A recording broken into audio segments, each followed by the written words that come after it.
So, when I think of my job, Minister of Environment and Climate Change, I mean, in some ways it feels like a weighty job.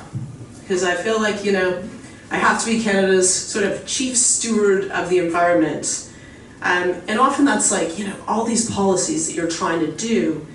But stepping back, I mean, it's really, what are we trying to do with our planet? Like this is, you can go through your day, drive your car, worry about your kids or your grandkids. But really, this is only, we have one planet, and it's beautiful, and it's precious, and it's really fragile.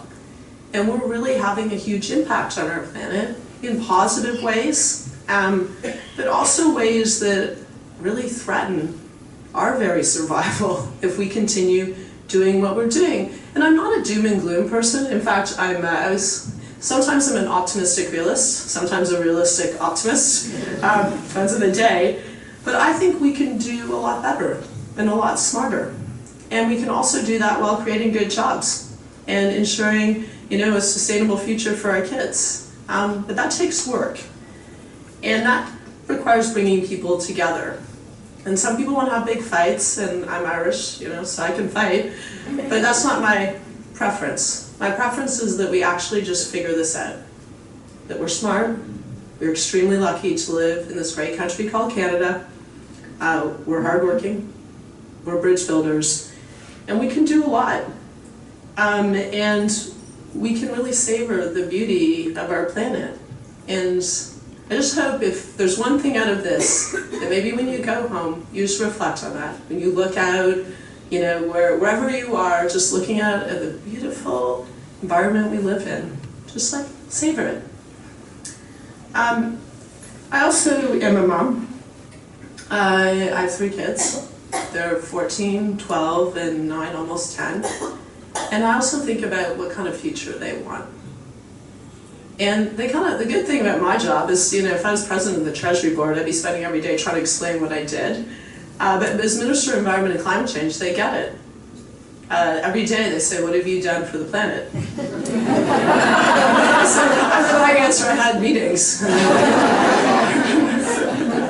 But, it is good because I'm reminded by them all the time about the importance of this job. And that it's not just about us, it's about them, it's about their kids, it's about their grandkids, it's about those 7 generations afterwards that we need to be thinking about as we do things. So this is the day of my swearing in. It's my son Cormac. He's actually really shy and hates being in pictures. But that was the day I was sworn in as the first ever Minister of Environment and Climate Change. And that was very intentional by the Prime Minister. He decided that we really needed to show that we cared about climate change and we were committed to tackling it. And it was an incredible day. I mean, I almost fell off my chair when the Prime Minister asked me to be the Minister of Environment and Climate Change because that wasn't my background. I mean, I care about the environment. I'm not an environmentalist. I care deeply about it. My background was international law, human rights, but I actually realized it was a good fit because there's certainly an international aspect to my file, but also there's a human rights aspect to my file, there's a negotiation aspect to my file, and I really believe in Canada's role in the world. And so, in fact, it was a pretty great fit. It was a pretty daunting task, and it is still a daunting task, but it really is the honor of my life to do this. And what I realized is when I started this job, I realized how much Canadians care about the environment. It's real. It's not abstract. If you talk to Indigenous peoples, it's everything. The land, the water, the air, animals. But it's everything for conservationists, for farmers, for fishermen, for hunters, for loggers, for trappers, for lodge owners, for tourism operators. It's everything to truckers in the Yukon who rely on ice roads and skiers in Quebec. And when you think about this big, often really cold country, the upper half of North America, the environment defines us. It affects how we live, It affects every day because we go check the weather obsessively. But also it affects how we work, and it affects how we see the future. And change is happening fast. And I think we kind of feel like the future is rushing towards us. And we need to figure this out, as I said. We need to figure out how we can protect our environment, how we can tackle climate change, while at the same time ensuring that we have good jobs, ensuring that we grow our economy, ensuring that we are innovating, that we have the solutions that we're exporting around the world, and making sure that everyone is prepared, our businesses are prepared to compete, because the world is going to look different than it does now. That's not even on climate change. Geopolitically, the world is changing, and we need to be smart, and we need to move to a cleaner and more sustainable future. So, what can we do, and how should we do it? So today I want to talk about what is happening to our environment and some threats to our planet, our way of life, and our future. But I also want to talk about the remarkable opportunity we have to make our economy more prosperous and sustainable while working to improve the health of our planet. I want to talk a bit about what our government is doing in response to the threats and also the opportunities. And I'm going to tell you why I think we can look forward with optimism. That provided we work hard, provided that we come together, provided we have clear goals, we can do this. When you look at what's happening in Western Canada, we're seeing wildfires that are raging harsher, they're burning longer than ever before. We've seen cities burning. Waterton Lakes National Park, that I'm responsible for, basically half the park burned down. I had to call a rancher who lost their stables. Families are losing things they spent a lifetime building. But it's also like impacting things in ways you wouldn't necessarily think about if you're here. I was in South Okanagan. We were trying to get a new national park reserve, which was really exciting. But that was where many of the fires were burning. And the businesses there are very concerned because they rely on tourism. But if you go there when the fires are burning, it's like you're getting off the plane in Beijing on a bad day. That is not good for tourism. They figure they have 43 days of tourism. That's a lot of the business is driven there. But if 2 years in a row, you can't really see outside and you don't want to go outside, and in terms of the air quality index, it's at a 10, that's not good. You also see droughts and floods at the same time, occurring with greater frequency. This affects farmers. Farmers know that climate change is having an impact. They're seeing their crops devastated. The good side, that means there's new opportunities for crops because it's warmer. But if you can't know if you're going to have a drought or if you're going to have torrential rains, that is very hard for you to plan. And I mean, in Hamilton, we've seen this. It was an ice storm right before a catastrophic windstorm. And in Ottawa, and you can't attribute everything to climate change, so I don't want to try to do that, but I will say they're extreme weather events. We had 6 tornadoes touch down. That had a real impact in my riding. Well, first of all, it devastated some communities. It looked like a bomb had gone off. But even in my riding of Ottawa Centre, there was no power. And I was knocking on doors in community housing because I was worried about people there because they didn't have any lights. Some of those buildings, that's scary. And people sometimes have mental health and other issues. No one had battery-powered radios, and their food was all spoiling. And we were worried about them eating things that would then result in them being in the hospital. So unfortunately, extreme weather is becoming a part of our lives. And we're going to have to adapt to that. That's me. Actually, this is a good story. So on Twitter, so I actually tweeted out, I said, look, I went and talked to some people in social housing. They could really use flashlights with batteries and battery-powered radios. Just put it out there. Canadian Tire, 2 days later, came with a humongous truck, and they brought enough flashlights for everyone. It was pretty awesome. So, that's actually the good news. These extreme weather events often bring out the best of people. I've also spent, last year you might remember there was flooding in the Ottawa River, so I spent time sandbagging around houses. So real impacts on people. And when you think about the Arctic, who's been to the Arctic? I wish everyone would go to the Arctic. It is so beautiful. It is just awe-inspiring. The first time I went was last year. Saw my first iceberg, my first polar bear. But also, even more importantly, I met Inuit. And just meeting people who live in this really harsh climate but have been able to adapt. But suddenly now we're having to adapt to changes that they have no control over. That's very worrying for them. It's actually increasing mental health illnesses. And when I talk to the kids, they're worried. This is their culture, this is their future, this is their life. And so we need to figure this out. And even Prince Edward Island. So I spent a lot of time internationally working with small island states, but we got a small island state in our own country. Prince Edward Island is shrinking by an average of 30 centimeters per year. And we now need to rethink how we build things.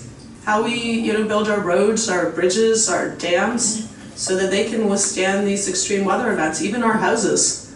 We now need special brackets, so if you're gonna have tornadoes, your roof doesn't blow off. And when we talk about the Arctic, one of the saddest moments I had was when I was at one of the UN climate conferences. And we had a reception for small island states, and we had some Inuit leaders with us, and I overheard a conversation.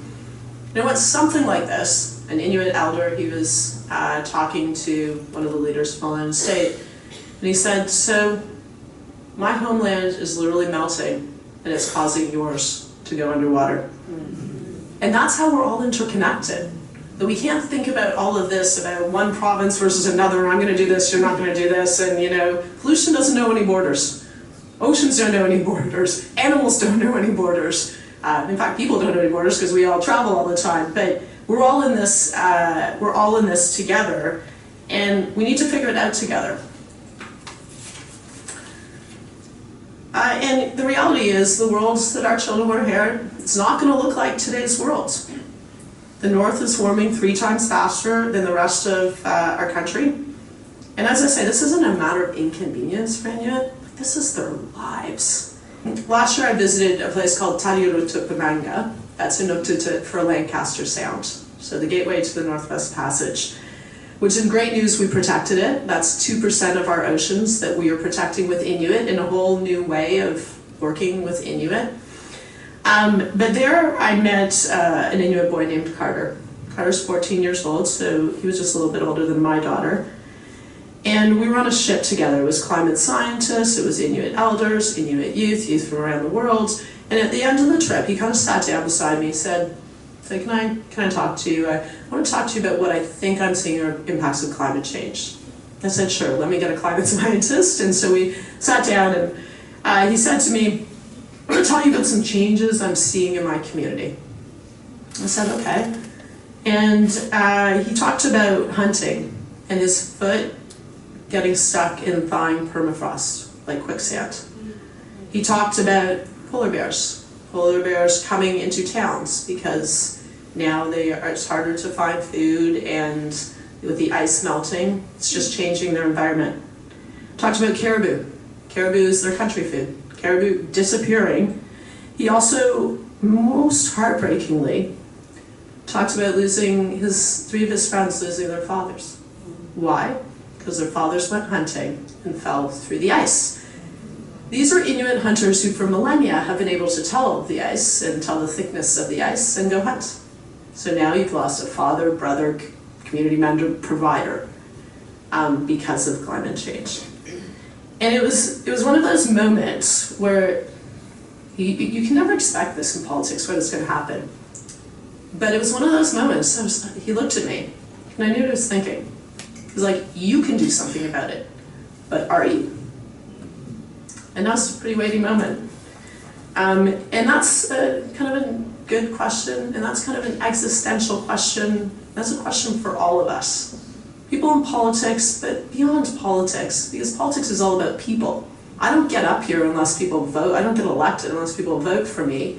And so it's really about all of us. It's about all of us. What can we do together to help Carter? And the thing is, I'm supposed to have all the answers, Minister of Environment and Climate Change, but I don't. But I do know there are good stories. So here we are with my friend Brian Mulroney. Now you might think that's highly unusual that I'm hanging out with conservatives, but I actually do. This is at the 30th anniversary of the Montreal Protocol. Anyone heard of the Montreal Protocol? That sounds very nerdy. We've got one person, great, 2, 3, okay, you got a door prize. So you might remember the hole in the ozone layer. I was growing up and I remember being petrified about this hole in the ozone layer. I just had this image that there was like this big hole and like the light was gonna come down, we're all gonna die of cancer. And I remember doing this as a science project and really being scared of the consequences. And really thinking, you know, is anyone going to step up and just deal with the hole in the ozone layer? Like, why do we have to? It's not my fault we have a hole in the ozone layer, it's pollution. And the thing about what happened is we've been able to heal the hole in the ozone layer. So how did we do this? Brian Mulroney stepped up.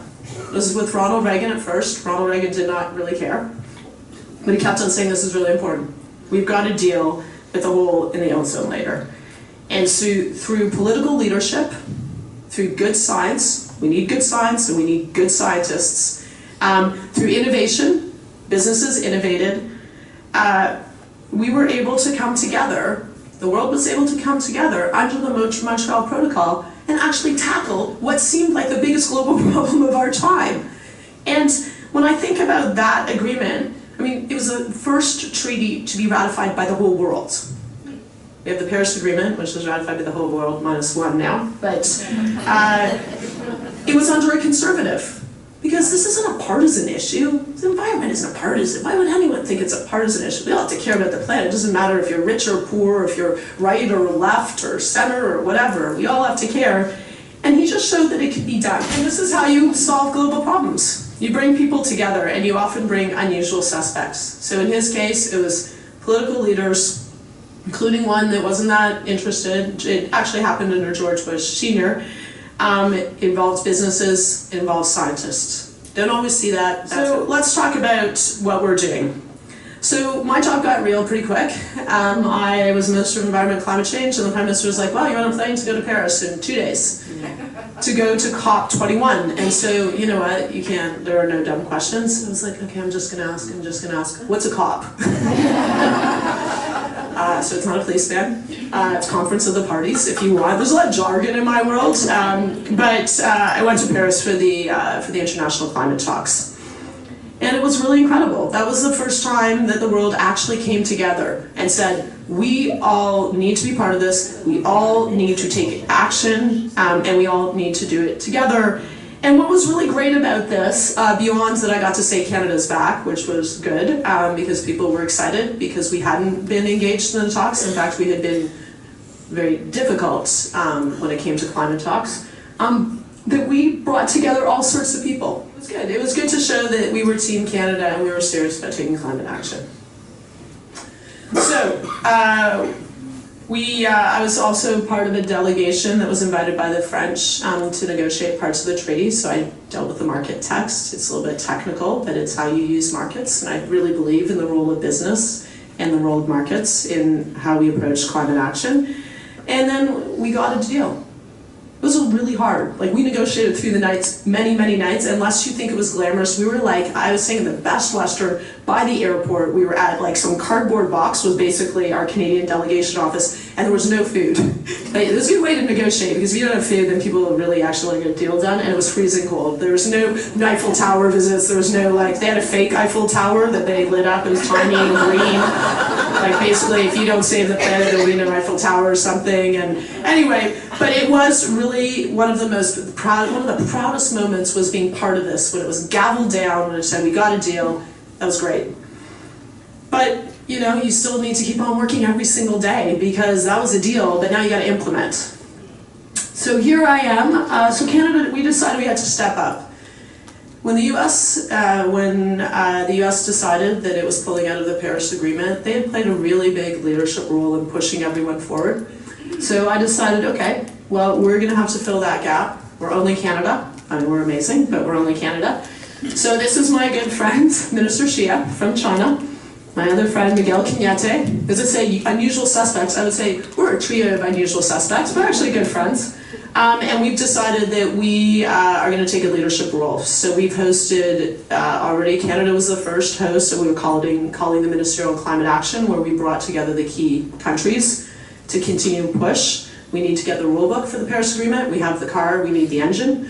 It's hard. And then we had one in Europe, another Ministerial Climate Action, and I will be going to China soon to continue pushing the negotiations. And China is committed to climate action, partly because people can't breathe in China. Can't. And so that's actually a political issue. But partly because they see the economic opportunity. They are a leader in clean solutions. And they can scale like no one can scale. They can bring prices down because they can go build a lot of electric vehicles, for example. They see the economic opportunity. And that's the thing that's missing with a lot of the discussion.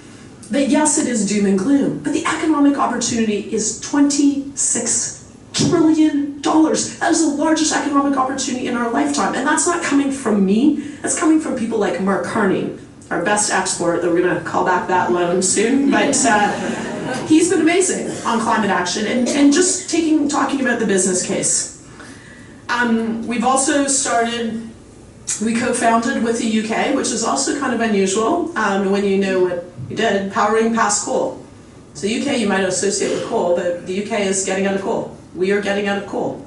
We're getting out of coal because we have other opportunities that is just cheaper to move to renewables. And also, if we're going to meet our Paris Agreement target, we have to get out of coal. But you know what, coal's bad. It's really bad for human health. In Ontario, when they phased out coal, we went from 50 smog days in a year to 0. That is less people having respiratory problems, less kids with asthma, less hospital visits. We're saving a ton of money. And that's the frame we don't always hear about. It's always like, do climate action, it's all negative. No, it's actually just being smarter. There's a business case for it, there's a health case for it, there's a planet case for it. And in terms of, just so you don't feel all doom and gloom with the US, I actually work really closely with folks like Governor Jerry Brown. He's an interesting character. He's a Jesuit. And I have an uncle who's a Jesuit, so we bonded over that because he can be a bit crotchety, but he and I have had a good discussion about the role Catholicism could play. And the Pope actually has been Pope Laudato Si, if you ever have a chance, it's our common home. He talks about the need for climate action, he's very committed to that. But California's not just like any other state, it's the 6th largest economy in the world. They are all in on climate action, and what have they been able to do? Have the fastest growing economy in the US while reducing their emissions. We can all do this. Good example, and I work very closely with governors. We signed an agreement with governors representing almost 50% of the US economy, some of the fastest growing states. And actually, as an aside, we got NAFTA. Well, we got the US-Can. It's the first time that we have ever had an environment chapter within the body of an agreement with a dispute settlement mechanism, so that we don't have a race to the bottom when it comes to environmental standards, which is actually a trade issue. It's a race for the top, and that we can do what we need to do to protect the environment. That we will not have investors suing us because we're protecting the environment. That is gone, Chapter 11. But that also we have the autonomy to continue taking action on climate change. So anyway, environment and the economy, I always say that, hopefully you've heard that, hand in hand. That's a good example. It also has measures to protect species at risk, to deal with marine litter, to work on air quality. And there are things we can still do. It is challenging with the US administration, but that doesn't mean you give up. There are things we will still do, like the Great Lakes. I've told them they need to step up. Great Lakes, 40 million people live on the Great Lakes, both sides. It's like the 3rd largest economy in the world. We are going to work together on that. That is a win. We will continue this. So you don't get everything with them, but we will continue working with them. Just another small example of why the environment and the economy go together. The Canada-European Free Trade Agreement, we also were able to land that when we came in. The reason, Minister Freeland, part of the reason we were able to get it is because we were serious about climate action. Europe was very concerned about signing an agreement with Canada because they were worried we weren't committed to climate action. So we had to do a lot of work to show them that we were committed, and that was how we were able to get it over the finish line. In trade, I will say that we've shown that you can grow your economy while reducing your emissions. We've created more than 500,000 jobs. The unemployment rate in Canada is the lowest it's ever been for decades. We have the fastest growing economy in the G7, and our emissions are going down. This is a sweet spot. This is what you want to do. You want to create good jobs, you want to grow your economy, and you want to tackle climate change.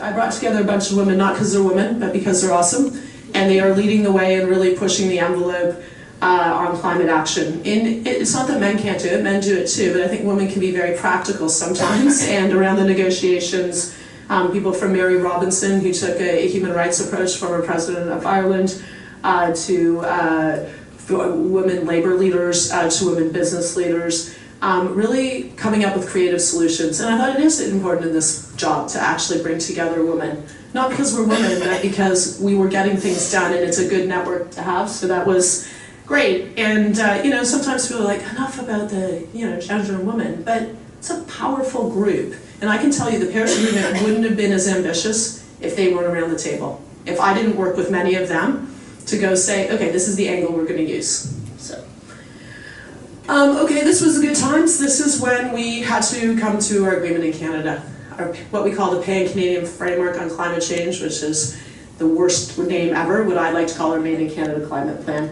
And there's a lot of focus on pricing pollution, and let's just say there is a cost to pollution. Pollution is not, it's free, it should be free to pollute. We are all seeing the impacts, and there are economic impacts and health impacts on people's lives. But it includes a plan that is way broader than that. We're phasing out coal. We are investing in clean technologies, historic investments in public transportation and in green infrastructure. We are, working on adaptation. We need to be adapting to the impacts of climate change. We're supporting cities and businesses and hospitals and schools to reduce emissions and save money. So it is really an important plan, because you can't do this, can't just be the federal government. We all have to be working together. I do want to talk about putting a price on pollution, because I think it is important. So, as I said, polluting isn't free, but it kind of is right now.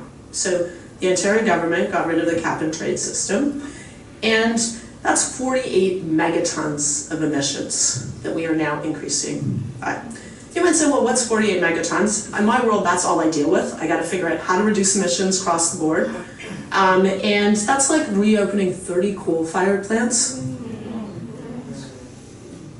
30 coal-fired plants. For what? For what? And you know what's happened? So the revenues that the Ontario government was previously using was doing good things. So let me give you an example. I went on tour, went to go talk to people. I was in Kingston. I was at Kingston General Hospital. They did an energy retrofit. Just smart, being smart about how they did things, but yeah, they needed some money to do it. They were able to save $800,000 a year. What did they do with the $800,000 a year they're saving? They're reinvesting in patients. Isn't that good? Don't you want to do that? Reduce your emissions, save money, reinvest in people. And Ontario was reducing its emissions while it was one of the fastest growing economies in Canada. You can do this. You can be smart about this. This shouldn't be a partisan issue. This should just be a clear business case. And now the impact of all of this has meant, 1, 48 megatons impact. 2, polluting free. Big polluters get to pollute for free. The air is not it's common to all of us, so we should all be very concerned about that. But also, it means that tens of millions of dollars aren't going to good things, including right here in Hamilton. So let me talk about that. I was at Mohawk College. Mohawk College, they canceled $1.2 million for Mohawk College Center for Climate Change Management. This was like a smart place where they were gonna, and they will do this because I will figure out a way to fund it because we need to support good things. But this is where the cities of Burlington and Hamilton can figure out how they can adapt to climate change, how could they reduce their emissions, what are the projections with the extreme weather, what does that mean for infrastructure, all of that. It's meant $2.1 million that won't go into energy efficient school renovations. So some of our schools are not in great shape. They need to be renovated. You can do it in a way that will save people money, and then you can reinvest that in students. So that's gone. $2 million in funding for electric buses. Once again, business case. Over the life cycle, you save money, but also you do better by the environment. And just today in The Spectator, it reported that funding was lost for Hamilton cycling expansion, the expansion of Hamilton cycling network. Those are all good things. Those aren't partisan things. Those are things that are just good for people. And they save money, and they're better for health, and they're better for the planet. So we're going to continue working on this because we don't have a choice, and it's just the smart thing to do. And so, committed to doing this, as I said, $23 trillion opportunity. And when you put a price on pollution, what do you do? And we're going to give revenues back to people. So everyone will get revenues back from this. More than you pay, you will get revenues back.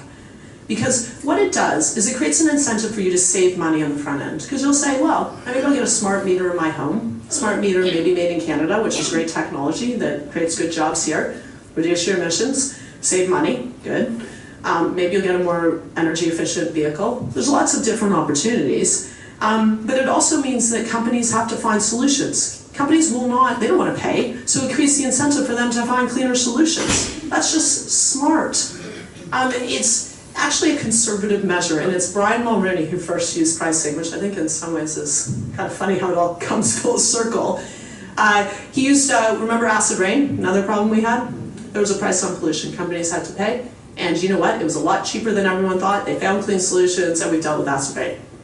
It's a conservative measure. It is the cheapest way to reduce emissions and create innovation and efficiency. I think there's just huge opportunities to do great things in protecting nature. We had a nature budget last year. I worked really hard with the finance minister. I had to, you want money, you have to do good pitches. So I said I would raise $500 million from foundations if he would give me $500 million so we could match, and I was able to do that. So we are committed to protecting more of Canada's nature. That's a good thing to do. It is good for health. We need to get people out off their cell phones and off Twitter and all those things and get them into nature. But also, it's just great because we need to protect our species. We actually have just seen decline in species, and so protecting them, having interconnected areas is very important. This is one of the most beautiful places. This is in Lancaster Sound, Tupamanga. We're protecting, this is where we protected 2% of our oceans, but I'm working on something even bigger with Inuit, which would be one of the most incredible legacies for Canadians, protecting a bigger piece of the Arctic. I'm hoping that you will have it announced. We will have an announcement next year, and Inuit are thrilled, and they are amazing partners, and Inuit are resilient and practical, and they love the land and the water and the ice. This year I decided to do something fun, which was to invite every single Minister of Parks together. Conservative, Liberal, I didn't care. Just to get together and share how hard this job is. Minister of Parks, Minister's Environment. And Mr. Chrétien got wind of it, and he said to me, and I meet with him every month or two, we go for lunch, and he tells me all the things we're doing wrong, and I'm like, okay, great. Yeah, he insisted on coming, because even though he wasn't really Minister of Environment, he had parks in his portfolio, and he created 10 national parks. He's like, I'm coming, why don't you invite me? So it was really great. We had a great time, and that's when I really realized that actually, you know what? The environment, it's a hard portfolio. It's always been a hard portfolio because you're always there's the natural resources portfolio. It's not always easy. In our government, there's coherence, and the Prime Minister is very clear on how important it is and that we are going to figure out the environment and the economy piece and natural resources. It's hard, as you've probably seen. But it was just great sharing with people of all political stripes about what we're all trying to do. So that was great because it reminded me this doesn't have to be partisan. I mean, in politics, I guess it has to be, but you can get through that. So what else are we working on and what else do we need to do? We've already probably all seen this, plastic pollution. We are literally choking our oceans, our lakes, our rivers with plastic. And plastic isn't bad because I am someone who really believes environment and economy. Plastic is good. If we didn't have plastics, we'd have all these other problems, health problems, all this. It's not plastic. plastics that's a problem. It's the plastic pollution that is the problem. Pollution is a problem. And so we now have unintended consequences like this, where you have turtles, but you've seen the images, like there's so many images. You go diving, I used to live in Indonesia, go diving in Indonesia, it's just like plastics everywhere, it's devastating. If we don't do anything, we will have more plastic by weight than fish. Imagine that by 2050. Wow, that's not very good, so we got to do something about it. We just hosted the G7 ministers in Halifax, ministers in the environment, oceans, and natural resources, and we have expanded membership in our Oceans Plastics Charter. What is that about? It's about how do we make sure we have a circular economy? So how do we make sure that businesses, so we had a bunch of businesses signing on from Coca-Cola to Pepsi to Dow Chemicals to Volvo, because they have to be part of the solution. It's not a bunch of environmentalists that have to just sign up, if that's great, but we actually need people that produce plastics to be part of the solution. So they're committed to making sure all the plastics are recycled, biodegradable, compostable. We also need to innovate. We need to find better alternatives. We also need to work on developing countries. We've all heard this, that there are 10 rivers. I'm not entirely sure it's 10, but there are a number of rivers where a lot of the plastic pollution is going into the oceans. We need to support those countries because pollution knows no boundaries. If we don't support those countries with better waste management, we can do everything we want at home, but it's not going to make a difference. So we stepped up. Canada put in money, which we're leveraging with the World Bank and the private sector to support that. We are working on a whole bunch of other issues, like better rules for how we approve major projects. We need to fix this. Like how we're approving major projects is just running into huge problems on all sides. And we can do better. We can have better rules. We can, on the front end, do the work we need to do, engaging with Indigenous peoples, engaging with local communities, getting good science, making it easier for business because we can streamline it once we do the hard work, and it can be faster. And we have tighter timelines. This is the project I'm working on now too. And we need robust science. We need to make decisions based on science, and I think we can do a lot better. So another thing, it's also a little bit of a battle on this one. This is a bill that's now in the Senate. There was an airplane going around Parliament Hill that said, "Kill my bill," yesterday, so. But we'll get it through. It's all right. We're going to work hard and just make the case for it. There's a clear case for what we're doing. And I'm all about bringing people together. And it's hard, but you know what? Hard things are hard. You just have to get it done. I've talked about how we're expanding parks and protection areas. And also how we work with Indigenous peoples. It is really important. A lot of the land is, Indigenous peoples are living on the land. And you know what? There's an economic case for this too. Why is it that the tuberculosis rate of Inuit is 270 times that of Canadians?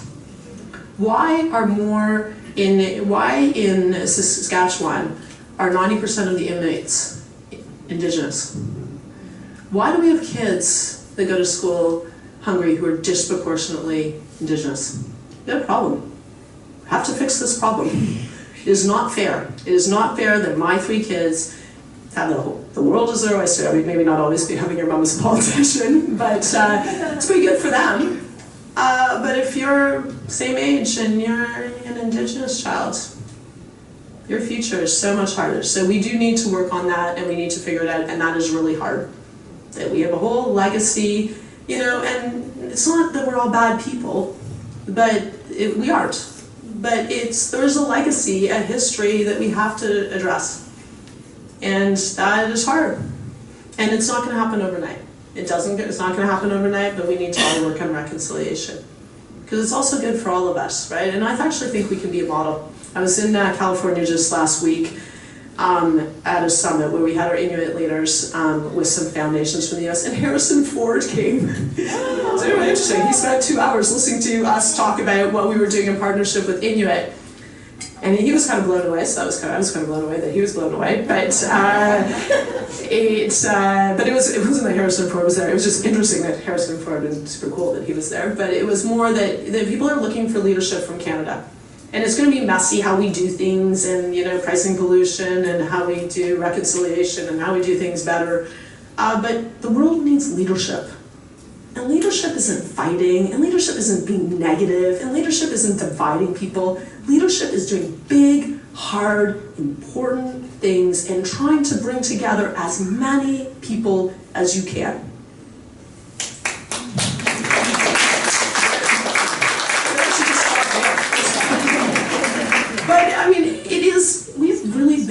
big problems, like climate change, like plastic pollution. And there's no simple solution to these. It just requires working really hard every single day in a policy wonky way, but in a way that you talk to Canadians and you bring people together. And you bring together like business, and you bring together environmentalists, and you bring together Indigenous peoples, and you bring together scientists. You bring together regular folks who just care about these issues, and you just decide that you can do better, and that we're smart, and we can figure out solutions. You know, the one thing that is a bit not great in my job is the whole social media climate Barbie thing. And it's kind of an interesting thing. I don't know why it bugs me. Like, who cares? But my daughter's like, who cares? Like Barbie's an astronaut, and like, why would people say it's so lame? But it's actually just politics. We have to get better at politics. Like attacking people, it's not even really about me. It is about my daughters. I want them to think they could go into politics. I want all people to think they can go into politics. It's not even just about women, it's about anyone. I want people to think that they can go to politics. I want people to think that politics matters. I want people to think that politicians generally all go into politics for the right reasons. And that is something that just, I think we all need to think about. And you're like, well, I'm not on Twitter, so that's probably good. Although Twitter's a great way actually to engage with people. I mean, it's unfortunate what's happening now, and maybe it is, will outlive its utility. But I like engaging with people. I like engaging with people that are wherever in the world, or wherever in Ottawa Centre. Like, people can get on. Same with Facebook, and Instagram's a happy place. You're probably not on Instagram either, but it's very happy. Everyone's happy. They just post a picture, and I was like, that's so amazing. You're great. That's beautiful. It's awesome. But you know what? You have to move through that, and I think, I'm tough, so it's fine-ish. But I just think, no, it's the ish. The fine-ish is, if we want people to go into politics, who are trying to do things, we just can't let it all descend into name-calling and all of this badness, because no one's going to want to go in. And I love it. I love my job. The best thing about this job is that I get to meet with so many people like you, who just really care. You care about the environment. You care about figuring out how people can have good jobs, how your kids or grandkids can have decent jobs. You care about Canadians succeeding, all Canadians succeeding. You worry about things too, but that you really think that Canadians are generally positive people who want to get things done, who, not huge drama filled. I have a little button that I generally wear, no drama. That's what I love in my life, no drama. I have a lot of drama in my life, but no drama. We're not like drama, we're not like egomaniacs. On the world stage, people generally like us, not because we lecture, and I don't think we should lecture and preach, because we just get things done. And we don't have a huge legacy internationally of all sorts of behaviors, so that's actually good. People like us, and I think it's a really great opportunity for us to reflect on what more we can do together. And it's funny, in this job, probably one of the best things is being from Hamilton. And you might say, well, that's kind of weird, but I feel like Hamilton makes you a bit scrappy.